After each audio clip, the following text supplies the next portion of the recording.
What is up, everybody? Kaz Danazon here with Kraz Productions with yet again another Atari Dev Space video. And today we are joined by, and hopefully I pronounced this correctly, Jörg, right? Yes, that's right. Of Winterworks GmbH, the creator of Blue Kid. How are you doing today, man? I'm fine, thank you. How are you? So far, so good. It's a nice early morning here in America, and you're hailing from Germany, That's correct? right. It's afternoon here. Yeah, already. All right. So let's go ahead and get on with this interview. I got a series of questions, and a lot of these questions are also just mostly curiosities from my part. So anybody who's been to my channel knows that I'm a fan of Atari. I'm a fan of Sega, but I'm also an Android gamer, both for Ouya and, of course, the Playjam Gamestick, which you may be very familiar with. Um, One of your games in particular that we have on the screen here, Blue Kid, has a small but very healthy fandom that follows the brand even to today. And I'm kind of curious, like what was the development process like for Blue Kid? What made you get into building this platformer, and how has it treated you over the last decade since its release? All right. So I had to start at the beginning. Um, I do a short introduction of myself, maybe. Yeah, As start. I Yeah, said, absolutely. I'm the founder and the sole employee of Winterworks. The company name is just Winterworks. The GmbH is just the like a limited or corporation. It's just the company form. Basically, the company is named Winterworks. Um, well, I wanted to be a game developer since I was a child. When I first played the Atari games on the Commodore 64, I decided on that day when I was 11 or 12 years old that I'll be a game developer someday. And I eventually managed to get into the German game industry in the early 2000s. And I've worked for a bunch of companies on different lesser known titles back then. And in 2009, I founded my own company with some colleagues of mine to pursue my own visions. But this went quite badly. We were working on a browser game for 1 year that was funded by a big company.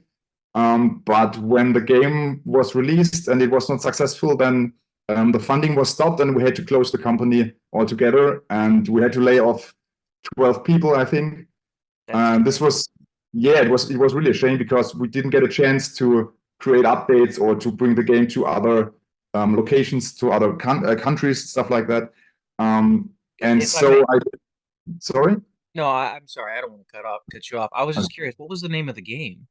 the game was called Nox Mortis, and you can find it in some online browser game archives. There are some screenshots. It was a mixture of it was some sort of steampunk Victorian age horror setting style of game where you move on a map in a Diablo kind of way, but you have round based combat with monsters and players.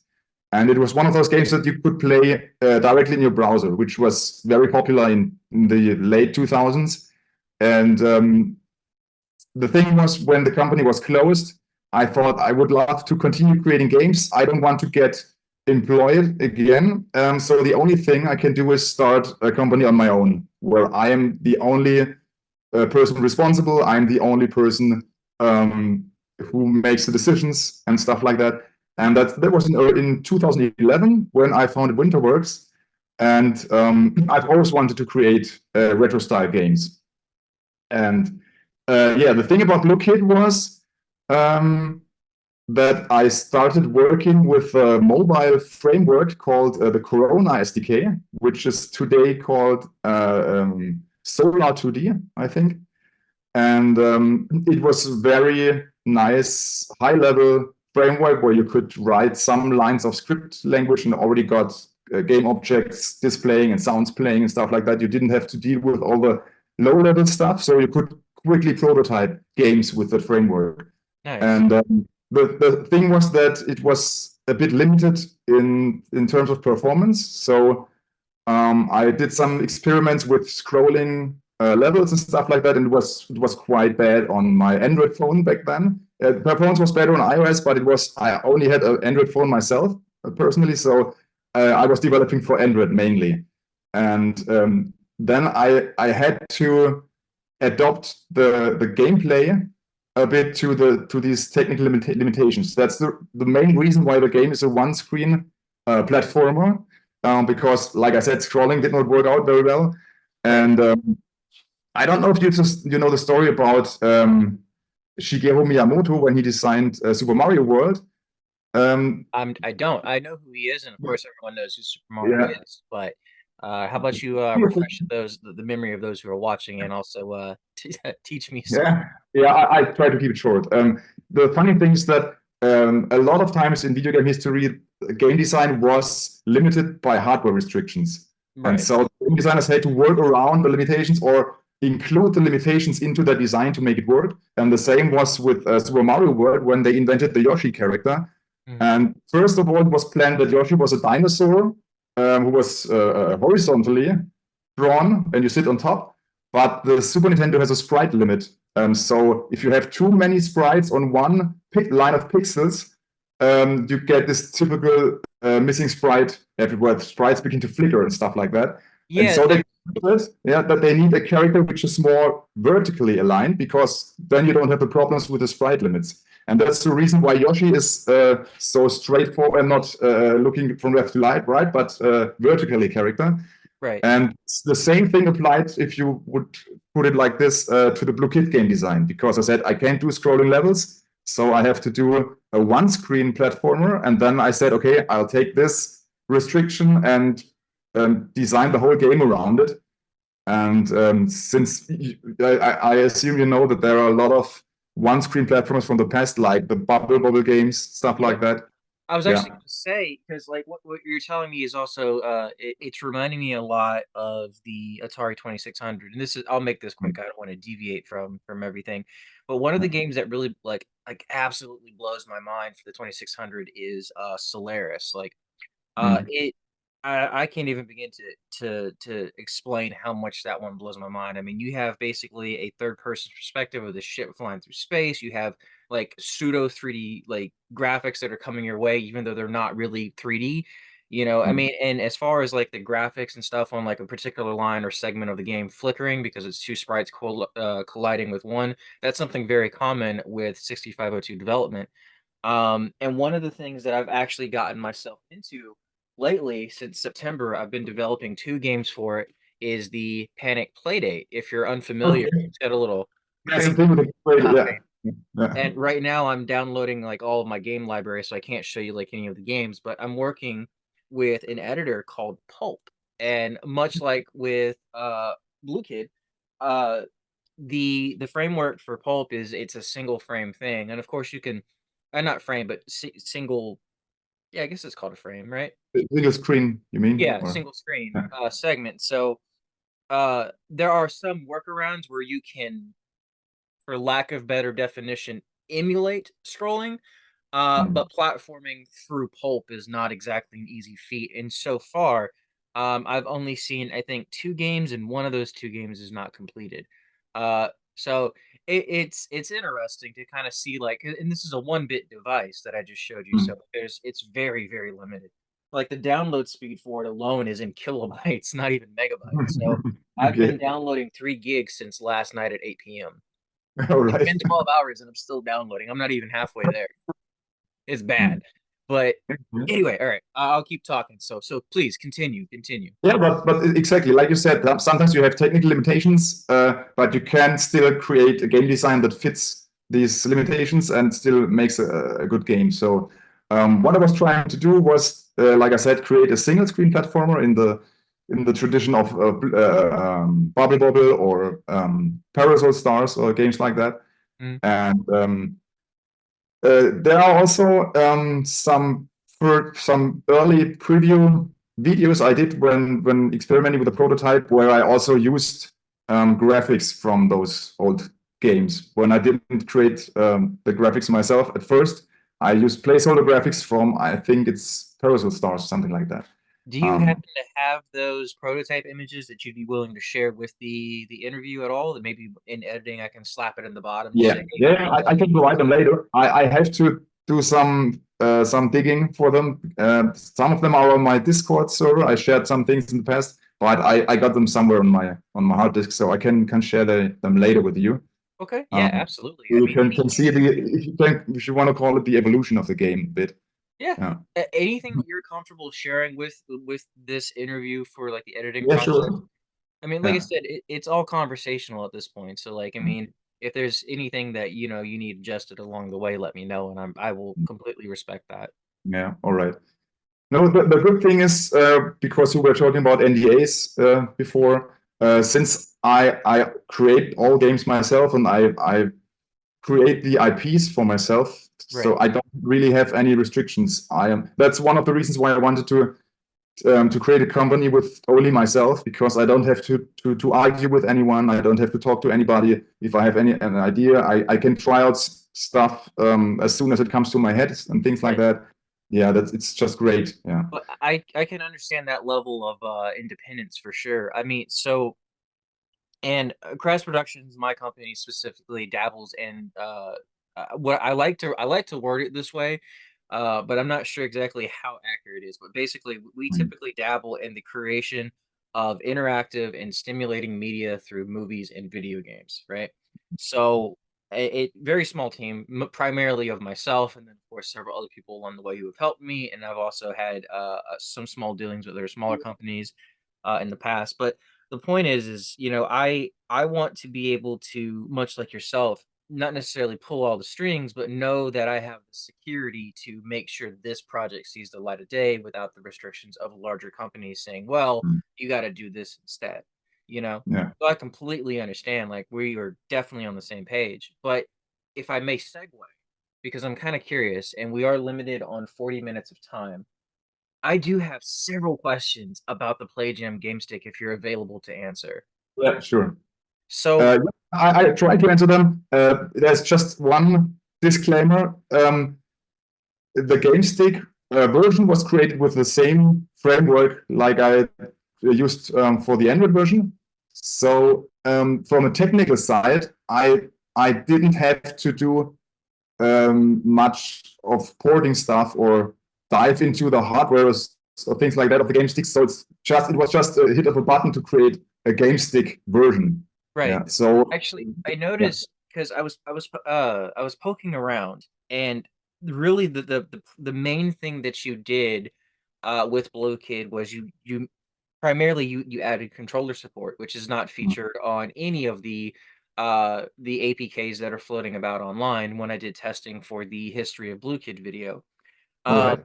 which, by the way, I'm amazed that you even got to see that video. Hopefully, it did you justice. But I'm I'm very curious because this isn't something that's often talked about a lot. Is again the Playjam game stick, which I have one plugged in, but I show people who are watching.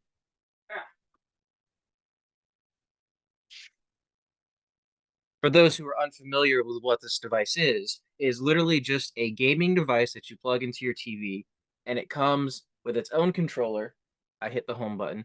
Comes with its own controller, and it's designed with portability in mind. So the game stick, unfortunately, as we both know, didn't last very long, but neither did Mm. its other product, the Flare Play. And I'm genuinely curious, what was it like working with the company Playjam? What was reception for Blue Kid? Did you sell a good amount? Did it not sell enough because of what the platform it was on? What was the community like? I feel like these are all things that are often lost to time considering how small and Mm. niche that user base was. Yeah.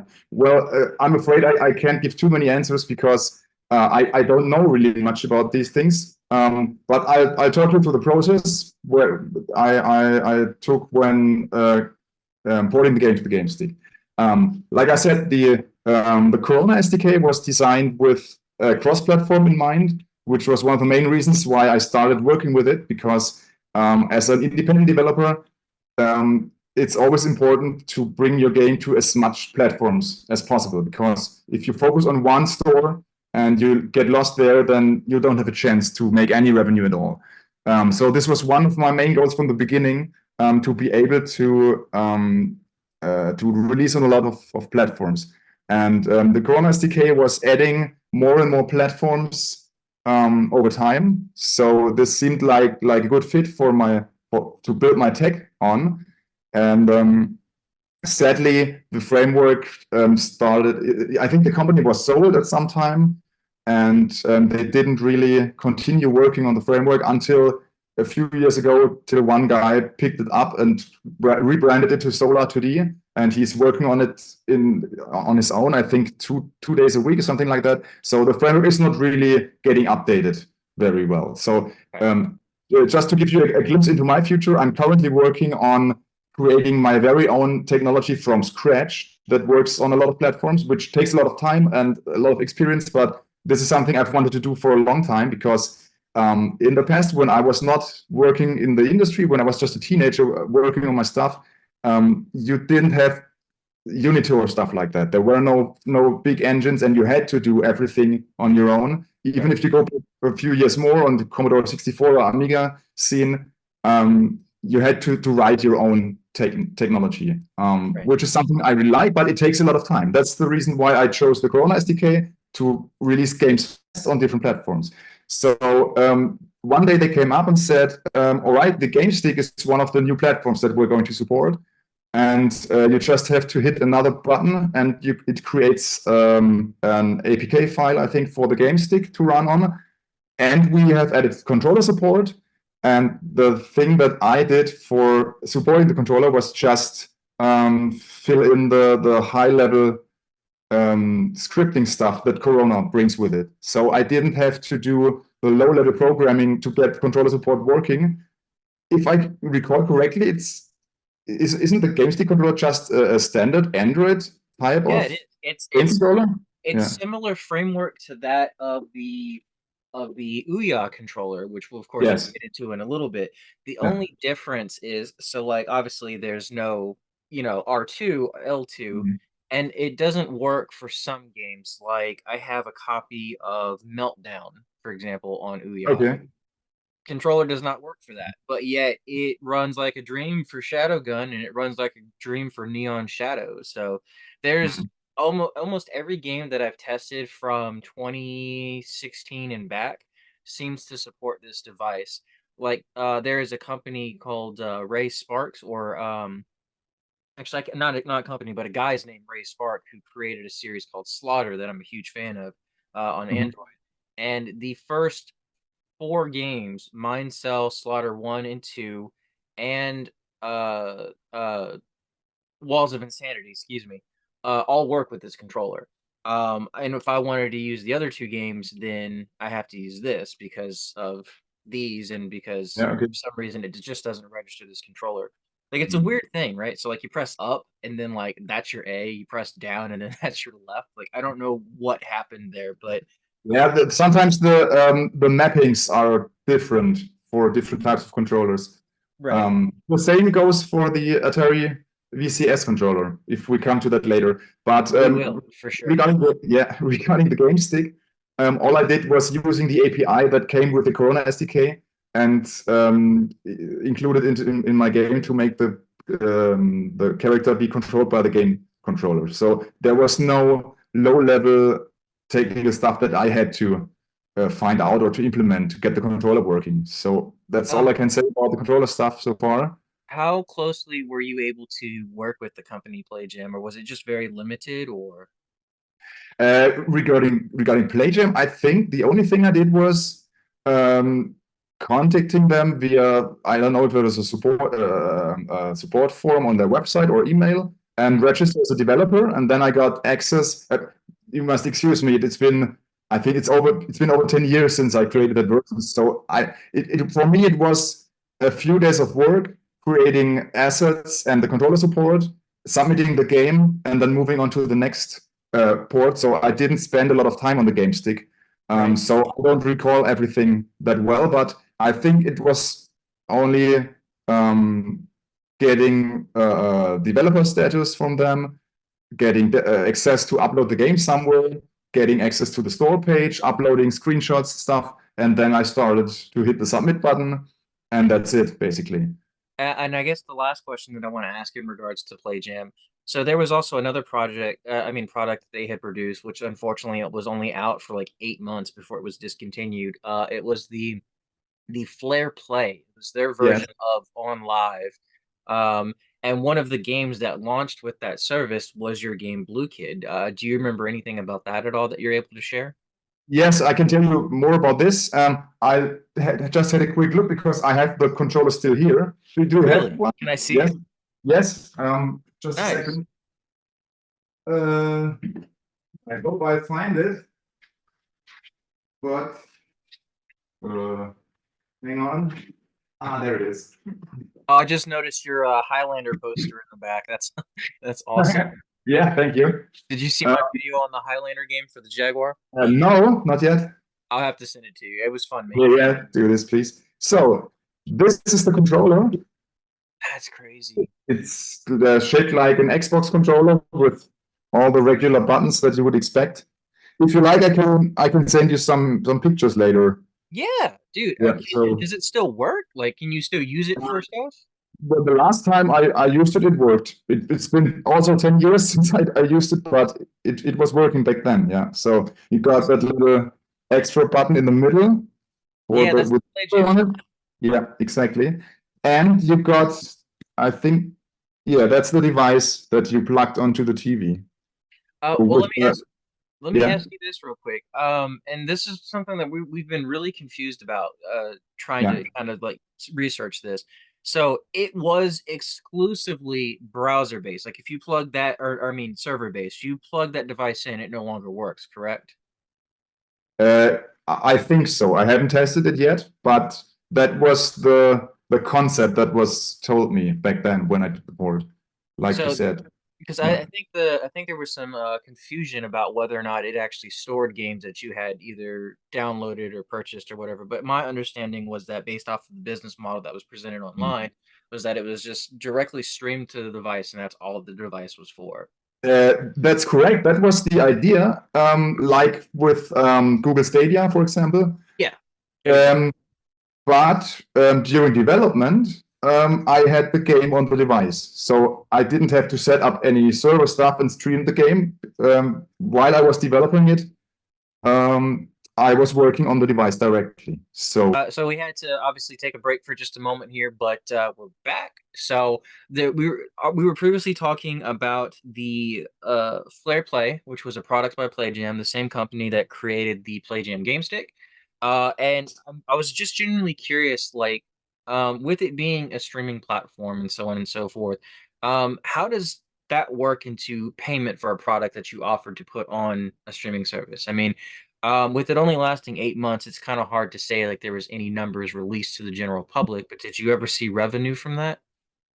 no, not at all. So the thing is, I had a quick look at my email conversations from the past, Okay. where the people from Playjam told me that they are partnering with a Cox network, which was a third biggest cable network in the US or something like that, and that they are working on that Flare console, and asked me if I would like to have my content on the new console. And they offered me a porting fee to port the game. So they said, I will pay you a certain amount of money if you port the game to the new hardware, because they were looking for content. And so this was the main, not the main motivation, because I always love to have my game on as many platforms as possible, but it was the legitimation to spend time with the port, because in a certain amount you have to think about the revenue, and is it worth your time Yeah. working days, weeks, months? You don't know at the start how long this may take. So when they said they pay me a porting fee, I said it's okay, we can give this a try. And if it generates revenue later, this would be then even better. But and Okay. they also paid me the fee, but I didn't receive any revenue from the streams. I must admit that I didn't even know that the service really launched. In my opinion, since I didn't really follow the news of the console because I was focusing on other stuff, I wasn't even aware that it was launched officially. I also don't know if it was launched only in the US or was it worldwide. I don't know. It was primarily in the UK. I don't believe it ever saw a Okay. US retail. My understanding is that the business model was that parents would pay a monthly subscription for 9 months and before having to renew the next subscription. But the problem was is like I said, the console launched in 2014, 2015. I got to double check the year, but it launched, and as soon as it launched, it was an instant failure. So within 8 months before they even finished the first cycle of So memberships, yeah, subscription, they canceled it. So not even people who paid for it never got the full 9 months, which is kind of robbing them personally, in my yeah. opinion. That's just being biased, but Mm. and this isn't to belittle any company whatsoever, but I do think that even if you're going to discontinue, you should at least have committed to the 9 months. That's just my Mm. opinion. But Yeah. um, I looked on eBay, and at the time that I had done the video for the history of Blue Kid, um, there was only two devices available. One of those devices was broken, and then the other one was listed as sealed, but you could tell in the photos that the box was damaged and that someone had taped it shut. So Okay. I'm convinced that it wasn't sealed. I don't think a lot of people received the devices, and I'm pretty sure if they did, not a lot of people touched them. I will say this though, the infomercial video that's located online on YouTube, it's like it's nearly 11 years old at this point. Mm. Uh they showcased a lot of the games that were featured on Gamestick, of course, your game included. So I'm gonna assume that if the company itself reached out to you uh to port your game over and offer to pay you to port your game to this new device that they're creating, then your game must have been one of their top selling units. Because I also noticed Freeway 2R, I noticed Shadowgun, which of course everyone knows Shadowgun in 2013, 2014 was a heavy hitter on Nvidia, Ouya, as well as Android and the Game Stick. So, Mm. I mean, your numbers had to have been somewhat near where their expectations were pleased, you know? Yeah, the way you say this, this makes sense to me. Maybe I also was a bit naive in the past. I always thought the people who contacted me and asked for the game, they would contact me again and tell me, look, the game is now live, so I don't have to scan online all the time myself. This never happened, so I didn't even notice that on the one side that the service was online, and on the other side that it was offline 8 months later. So I just forgot about this whole story because um, as a single developer, you have so much things to do besides developing games. You have to run the business stuff. I also have a family with 3 kids, which takes time. Respect. And yeah, thank you. And I've never been the most organized person, so I don't have this huge checklist where I look in every day of things I forgot or things I have to do. I just do what comes to my mind, and this is the reason why I just forgot about the whole Flare stuff. Um, Well, I yeah, mean, which is a pity, yeah, because but one of the reasons was I've always been a bit surprised when people asked me to have my content on the new console, because on the GameStick, for example, one of the launch titles was you mentioned it before, the ah Shadowgun?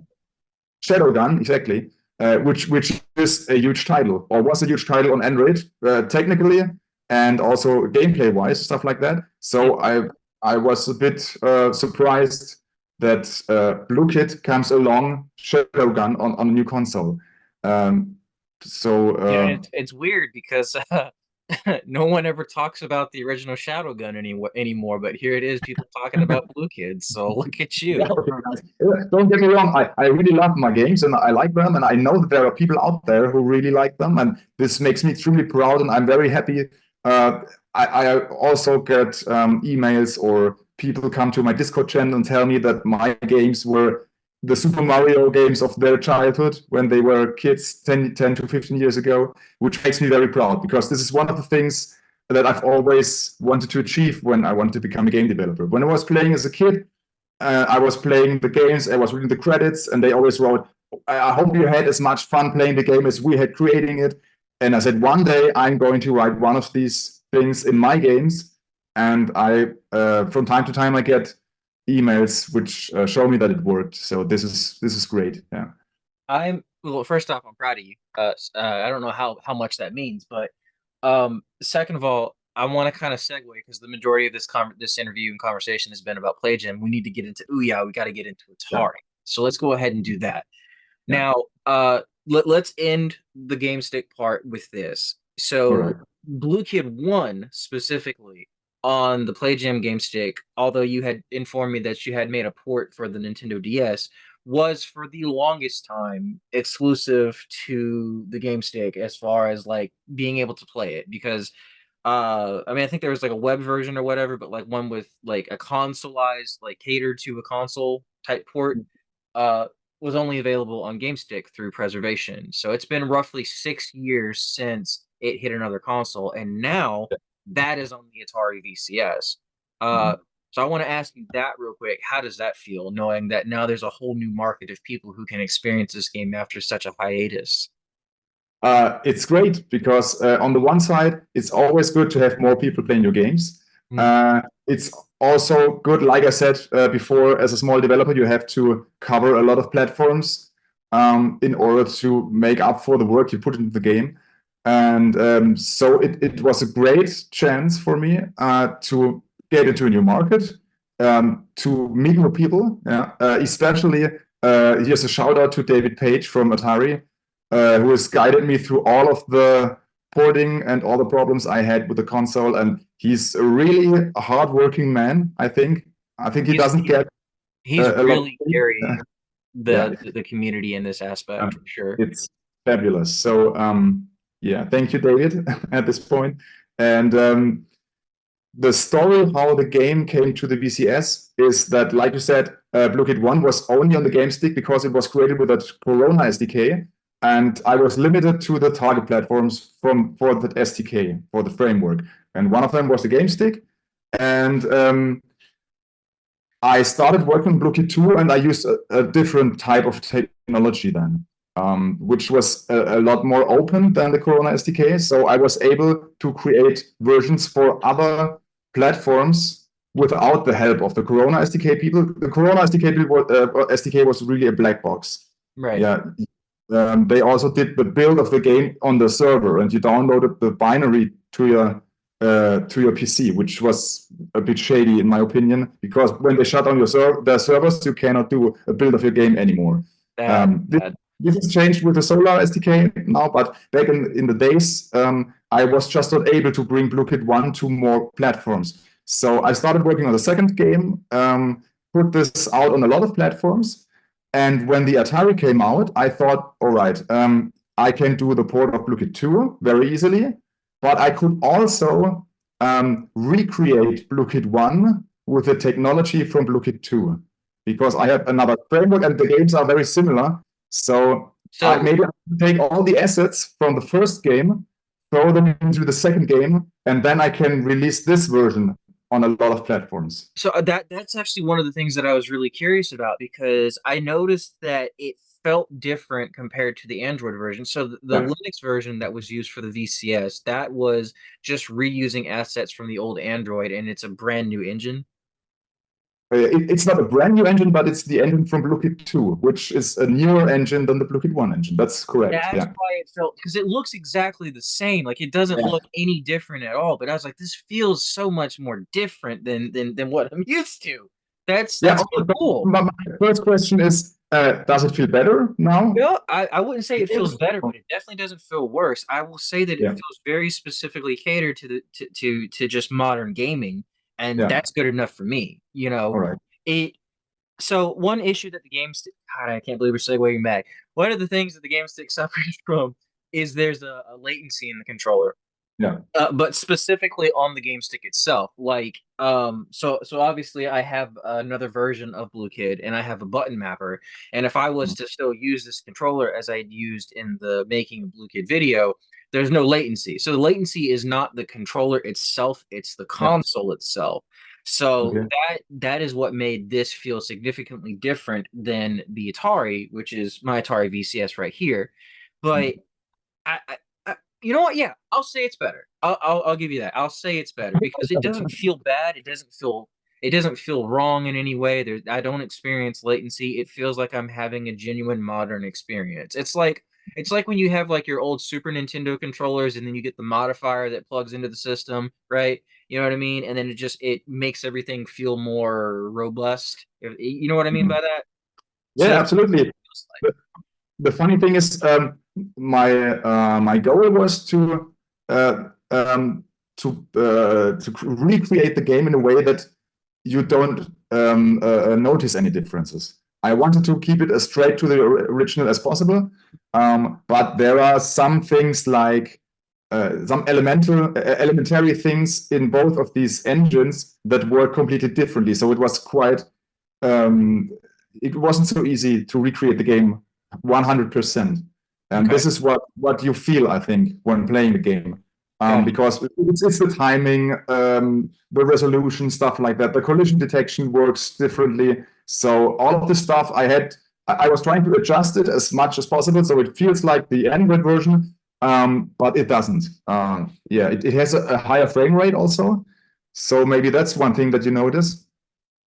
I didn't really pay attention to the frame rate. I'll be honest with you. It's more it's been more or less how it feels in my hand, I think is really what does it for me. Like so I mean, gaming is different for other people. Me, I like to feel comfortable when I'm playing something. Like I remember because I have an Xbox down here and like an original Xbox.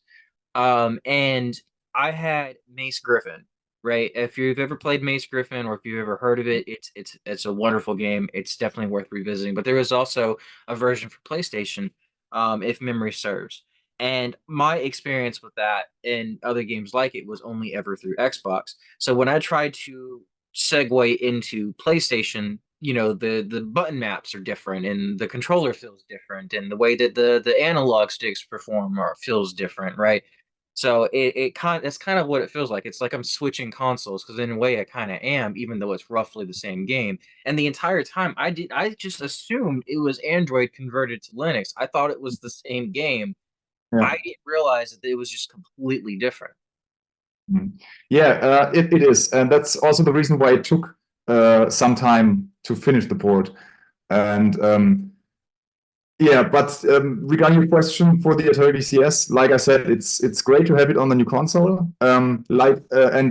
David also said that they are looking for more content, and they also have very fair conditions regarding revenue share for developers. Mhm. So the revenue split is this is not an NDA break to say that it's better than on most of the other stores that you know nowadays, Yeah, and I they even think offer you yeah, they offer you an even better split if you release for exclusively for the VCS. yep, that's actually what I was just getting ready to say. They take a smaller cut because you're bringing more people over by having your game exclusive because the Yeah, people that want that game are going to go to that platform.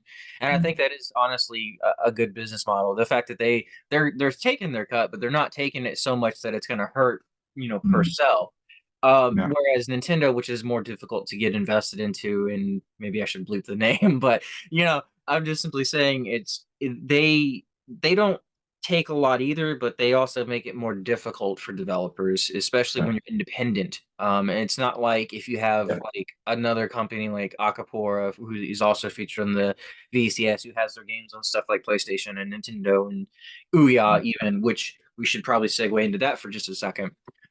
In fact, speaking of Ouya, Blue Kid 2, which launched on the Ouya, you also have it on the Nintendo Switch, and I forget the other platform you brought it to, but yeah, um, to this day, there are still people who are obsessed with the game. If you go back and you look at any of the old like test videos for Ouya of just like consumers, one of the first games that they buy is Blue Kid. It's just right in your face. If you boot up the fan servers, right?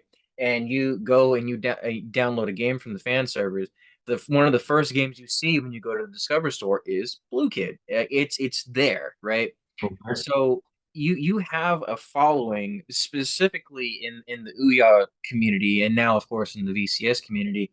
Uh, how does it feel knowing that there's these many people coming to just that one product? Well, it's awesome. I wasn't aware that there are so many people on the Ouya who know this game. I know that it sold quite well on the console back then, Mhm. compared to what I knew from other developers at the time. Yeah, I I think don't have any specific numbers to share, but I was always monitoring a bit the ratings, and they also had the charts where you could see how many people downloaded the game in a certain amount of time. And I was aware that it was performing quite well on Ouya. I Um, think the most sold game, and this isn't like, news to anybody, I think was Towerfall Ascension. I yeah. think that was the from the creator who made So Celeste. yeah. Yeah. Which by the way, Celeste should come to the VCS. I think that would be a pretty solid game in my opinion, but I digress. Um and you also have been for the longest time producing Super Blue Kid Adventure or Blue Kid 3. Do you Yeah. have any updates on that? Are you expecting to put that on the VCS? Like, Yeah, well, yes and no. The thing is, yeah, the release of the original Blue Kit was in 2014, so Mhm. it's 10 years now since that game. And like I said, as a solo developer, you have to care for your income stream somehow. Even though it's great that I can focus on whatever I like, more or less, I still have to take care of the financial side of the company. So basically, Winterworks releases two kinds of games. On the one side, you got those retro games like Blue Kid series and some other small stuff I did in the past. On the other side, I started to create games for small children, like puzzle games on the iPad where you can put the cow in the correct space and stuff like that. okay. And these are games that perform quite well financially. So this is the main income stream that kept me going over the years. Which I don't say that the Blue Kit games were not making revenue as well, but I could not live on the income from the retro games alone. So this is the reason why I also have to at some point in the past I also had to do contract work, creating business software, stuff like that, things I hate. Yeah? So at the moment, I'm at the point again where I can focus on what I like, and Blue Kit 3 what is, of course, the logical step to create because of the huge following and because I love the series myself.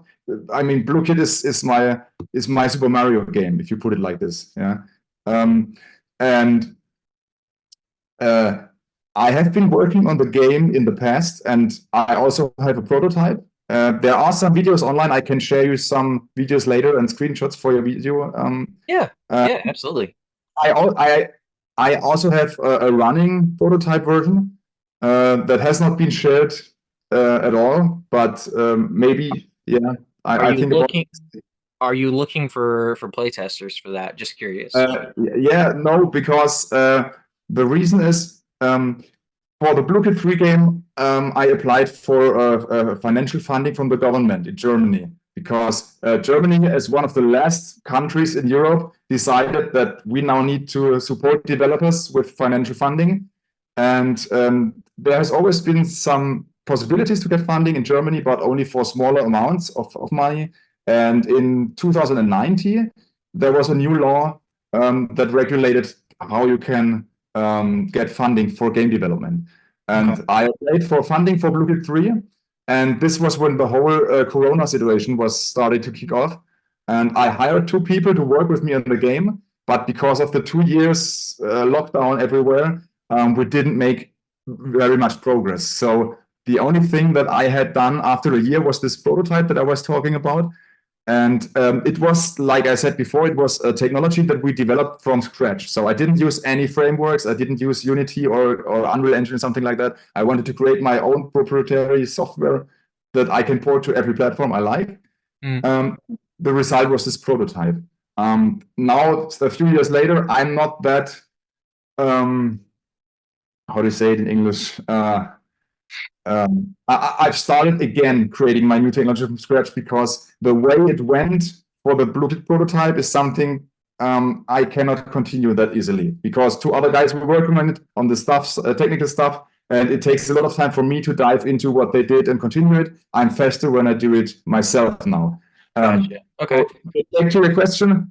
Sorry, the game will be continued somewhere in the future, but at the moment, I have started creating a new roadmap sort of thing for 2024, which I don't know if you know about the remaster I planned for Blue Kid 1. Have you heard Yeah. about that? I haven't. Well, actually, no. I think I did because I'm in your Discord, and there was Yeah. a brief conversation I skimmed over. Wasn't I don't think I think I was doing something more important, but there was an open dialogue happening in the Blue Kid Discord. Yeah, my plan was after I recreated the Android version with a new tech, I thought I can also now go and do a remaster of the first game with enhanced graphics and maybe some gameplay elements and release that also on the VCS. And it shouldn't take much time because all I have to do is create new graphics and stuff like that. So this is one of the projects that I had in mind for this year.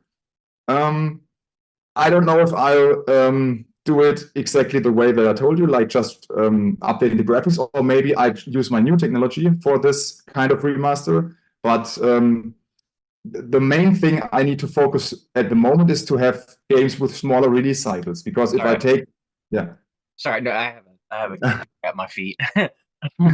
I can take 2 years off and work on a game and then release it and see if it works or not, because I cannot finance myself for 2 years out of nothing. This is why I need to have smaller release cycles. This is one of the things why the Atari VCS is so interesting to me. Because some of those games, I think you're aware of the of Orange Pascal from Orange Pixel. Yes, because he Yeah. also had products on the Gamestick and the Ouya as well. Exactly. He pumps out 2 games a year, and he has these games. The games are growing larger in scope every year, but they are still manageable to be done by one person. And this is something I would like to do: have smaller release cycles, maybe release a game every 6 months, He stuff like that. he shared it was kind of like a personal financial report on his YouTube where apparently Android and Atari were two of the largest like breadwinners for his games. Yeah, And that's I've a seen that.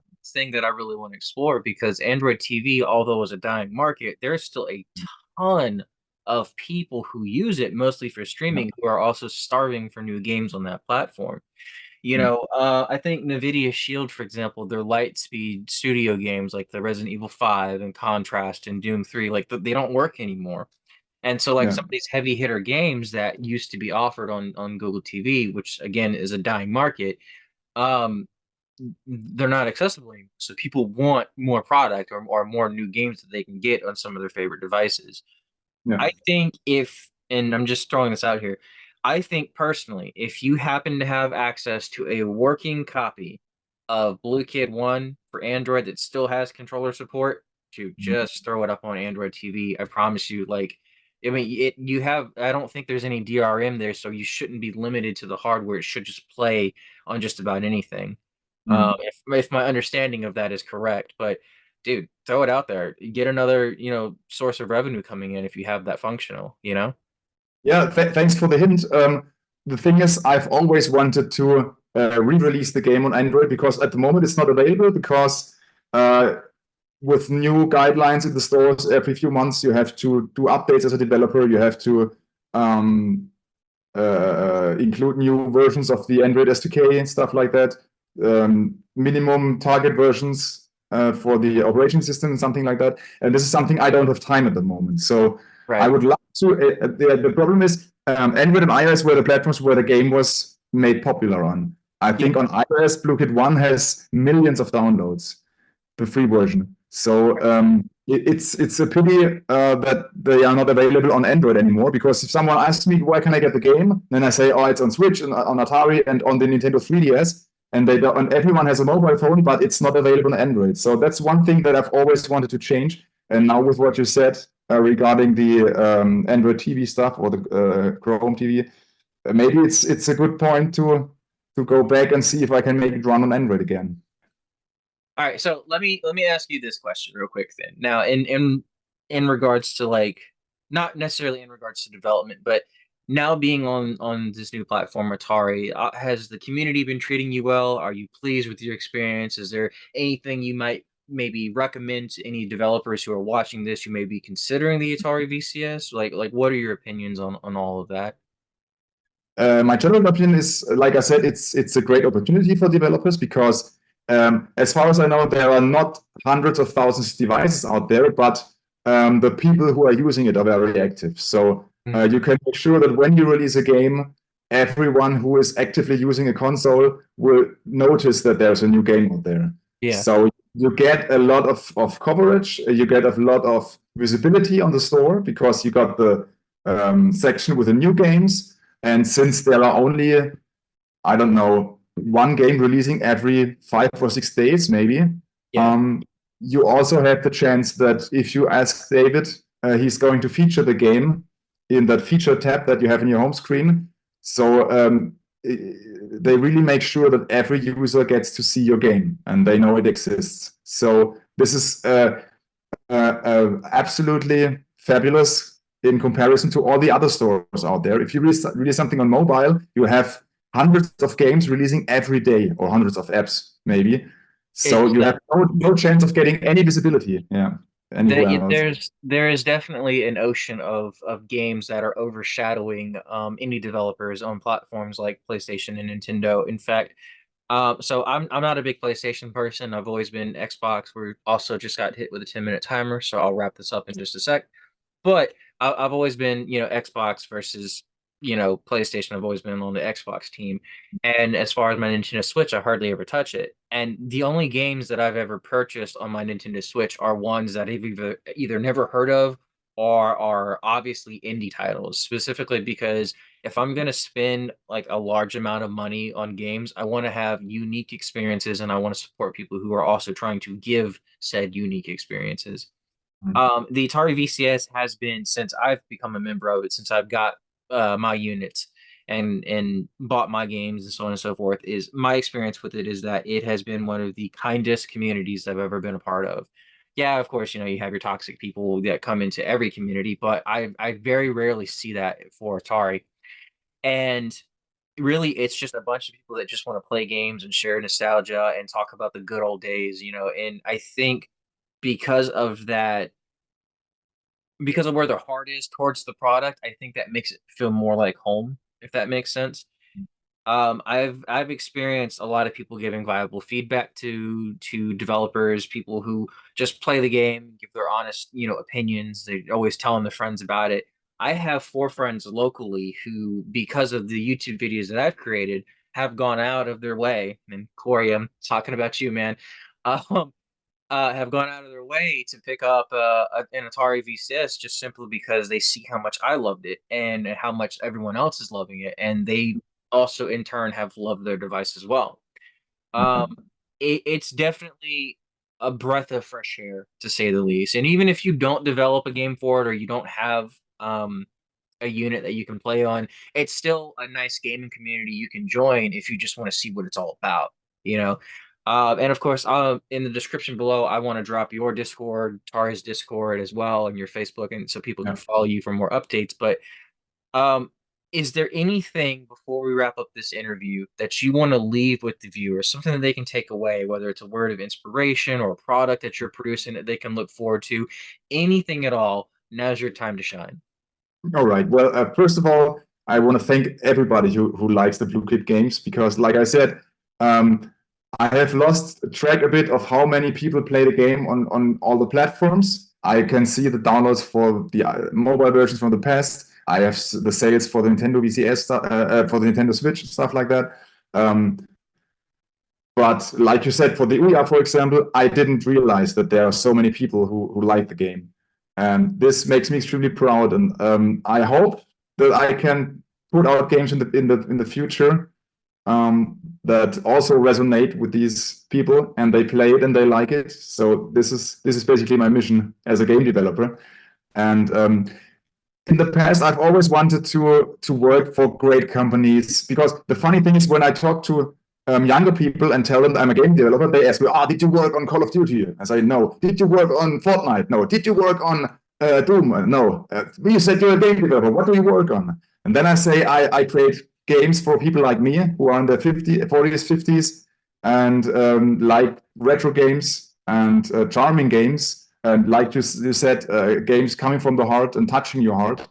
And this is what I'm trying to incorporate into my games. And it seems like people notice it, and that's really great for me.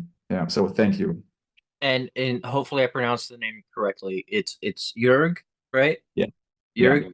Jurg, it has been a pleasure and an honor to have this conversation with you. I didn't even mind having to wait as long as I had to make this interview happen. I've been so hyped for this. So thank you for that opportunity.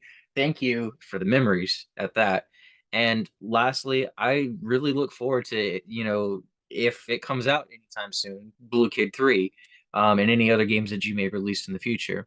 Maybe not the cow game because I think I'm a little too old for that, but but hey, I'll support you where I can. So, but anyways, guys, I appreciate you all for watching this interview. As you already know, I've been Kaz Denizan with Crash Productions, and this has been Atari Dev Space. Thank you guys for watching. Goodbye.